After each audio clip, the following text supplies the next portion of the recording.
have you told your friends that you see ghosts? Oh, absolutely not. Gina Rodriguez returns in Not Dead Yet. I'm back, baby. Who is that? Oh, she's the obituary writer. And Brad Garrett joins the brilliant ensemble cast. Titan, Maverick, Titan of all Mavericks. These are all words used to describe me. Not Dead Yet. Season premiere. Tonight, 8:30, 7:30 Central on ABC. And stream on Hulu.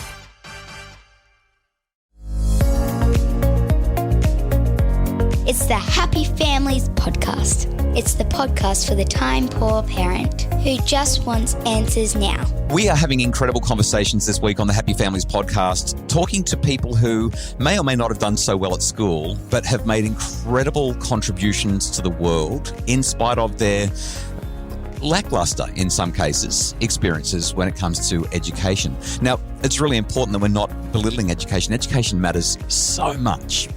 But at this time of year, when we've got Year 12 students who are doing all their final exams or about to do them or finishing them up, there is just so much pressure on this grade, on this ATAR, on whether or not we get into university and what happens next. And the purpose of this week is to say it's probably going to be okay. Research shows that only around about 20% of adults who finish high school with a plan stick to that plan. They end up doing something that they didn't expect to do. Of all the guests that I'm speaking to, I'm not supposed to have favorites. I'm supposed to love everybody the same, just like my kids. But for years, I've wanted to talk to the lady that we're about to speak to. Her name is Susan Rogers. And I'm going to read to you something that The Guardian wrote about Susan Rogers just a couple of years ago. They said, Susan Rogers is an extraordinary figure, a working-class autodidact who, as one of the tiny number of female recording engineers in the US, ended up helping to craft some of the greatest pop songs ever, from When Doves Cry to Raspberry Beret.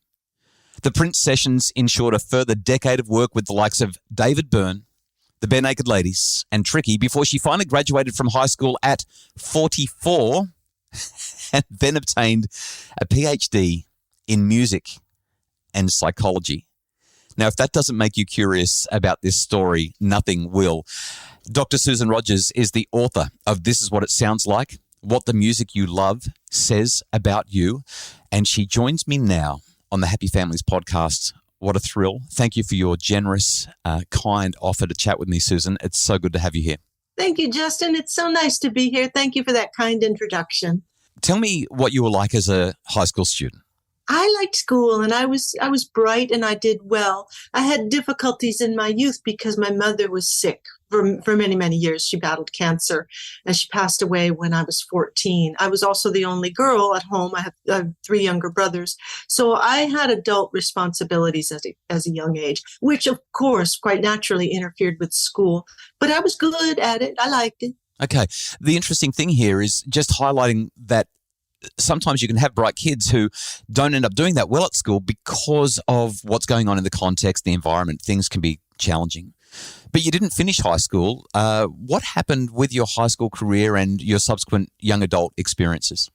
It was kind of every man for himself after the matriarch of our family, our mom, passed away. And it seemed like maybe a good route for me would be to just get married and be a blue-collar worker like my family was. That's what we do. So I did get married to somebody who was just a few years older. I was only 17. And it ended up being a great thing because it was a terrible marriage. If it had been a good marriage, I might have been still in it.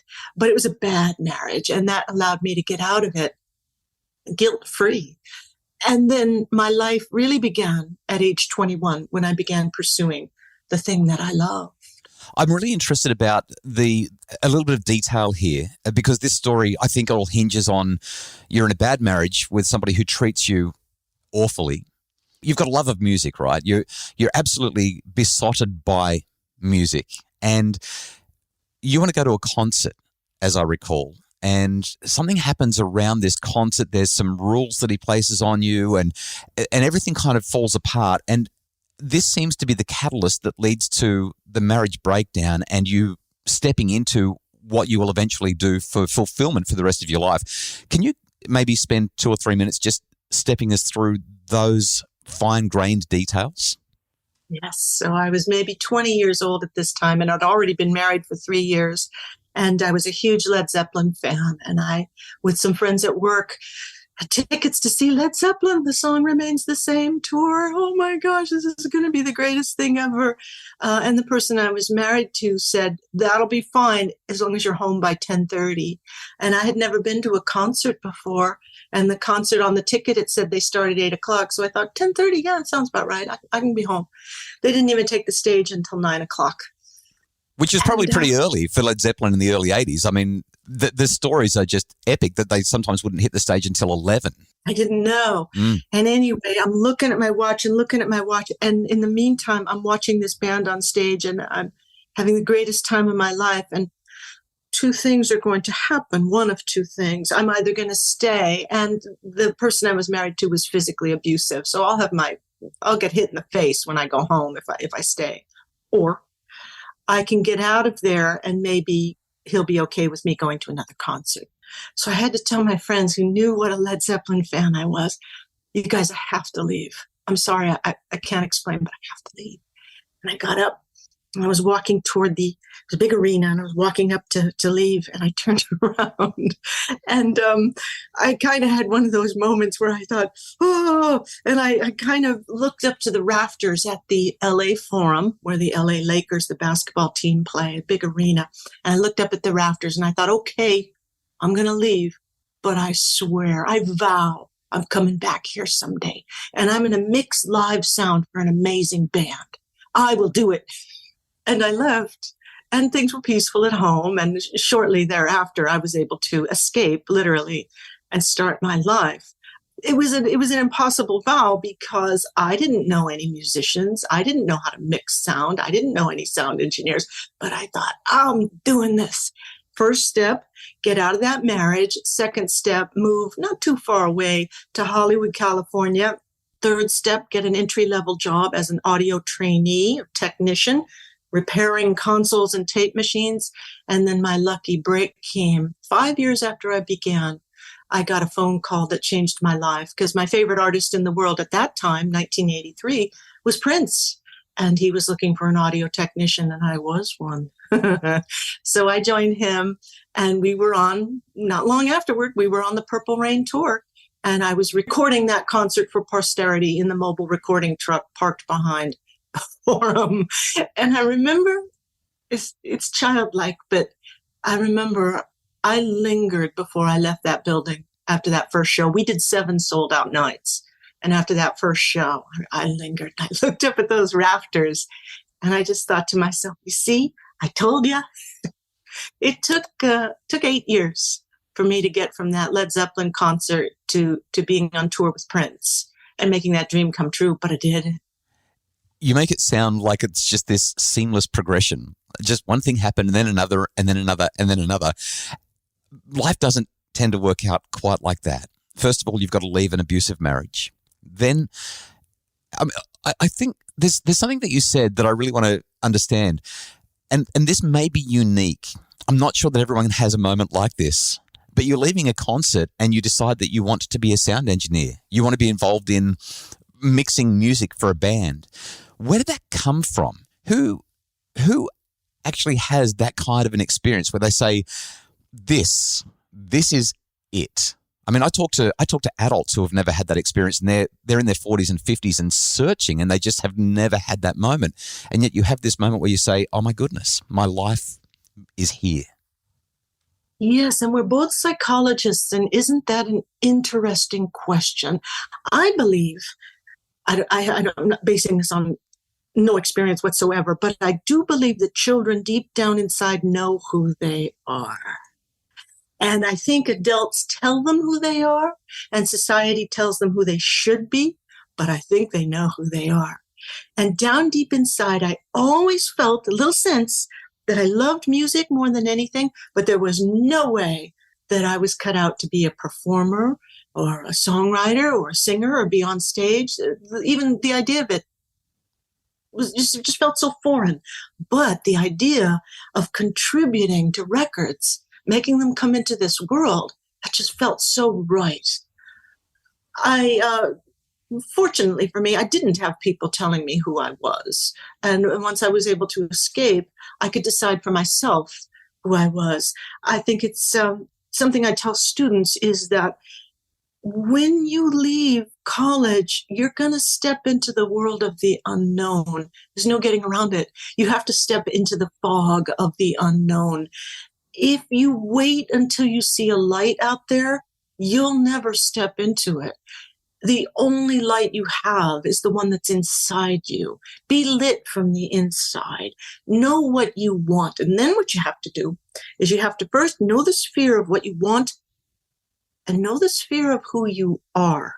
Because success is going to happen in the Venn diagram where what you want overlaps with who you are. If I had wanted to be a performer, it wouldn't have worked. If I had wanted to be a record executive, it wouldn't have worked. I would have been intimidated and I wouldn't have felt comfortable. But I knew I had a mechanical mind, technical mind. That just felt right. And it overlapped to some degree with what I wanted. And that worked. How did you go from repairing tape machines and doing some sound work in audio studios in LA to being picked up by Prince? So Prince has just come off the 1999 tour, and he was a star, but he hadn't yet reached superstardom. And he had, at the tender age of 24, he'd gotten the green light from his record label to do a semi-autobiographical movie of his life. Really 24, 25 years old, but they gave him the green light for Purple Rain, and he was poised to take his career to the next level. So he told his management, get me a technician, get me someone from New York or LA, because he lived in Minnesota, which is the middle of the country, and it's not a hub for record labels and pro audio industry. So his management in LA put the word out, anybody want to go to Minnesota and work for this guy with the high heels and the hair and the makeup? And a friend told me about that opportunity, knowing what a Prince fan I was and knowing that he liked working with women and just was a perfect fit. So I heard about the job and got the gig. It was Prince who moved me from the equipment repairing role into the engineering role, the more creative chair. You end up spending more than a decade producing and doing sound. You have this wonderful full circle moment at the LA Forum, the place where you had to leave so that you wouldn't get beaten up. And then you make a decision that most people must have scratched their head at and said, what are you doing? You decide to go back to high school and finish high school in your 40s. Yeah, the same calling that I felt when I was a child to make records happened again.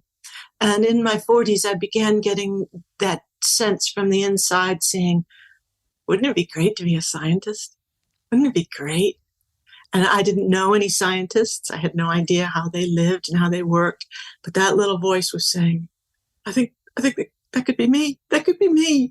And that voice wasn't going away. And I recognized it from when I was a child. I knew it was telling me this is who you are. Now go be it. And isn't it marvelous when your daydreams are putting you in a certain place and your body can actually be in that place where your daydreams are taking you?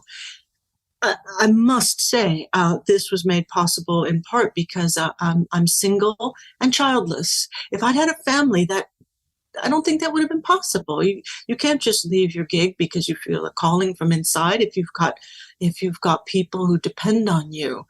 But without people to depend on me, then I could do whatever I wanted. So I took the leap and it worked out. I'm very happy in my neuroscience pursuits. I'm curious about the process. Were you nervous trying to get your education back on track, given that you hadn't completed high school? And as a second, I guess, follow-up question, would you just explore with us a little bit about what happened with the mistakes you made as you tried to enroll in university? Because this part of your story just makes me laugh every time. No one in my family has been to university or has a college degree. So I had no one that I could consult on this. And I just thought, I knew I had to get my GED, graduate equivalent diploma, meaning I got the high school thing. And now I have to apply to college. And at this point, I was living in Minnesota, and the University of Minnesota was close by. So I thought you just went and filled out a piece of paper and you showed up. On the first day, I didn't know that, there was a selection process. So I learned about the test you have to take, and you have to get a certain score. And so I did that, and I got that score. And then I thought, okay, I got my score. I'm ready to roll. And I went down to the admissions office, and I said, I want to sign up because I want to come to college here. And the administrator, kept looking at me like, what? What's the deal, lady? And he said, well, you have to write an essay. And I said, well, do you have any paper?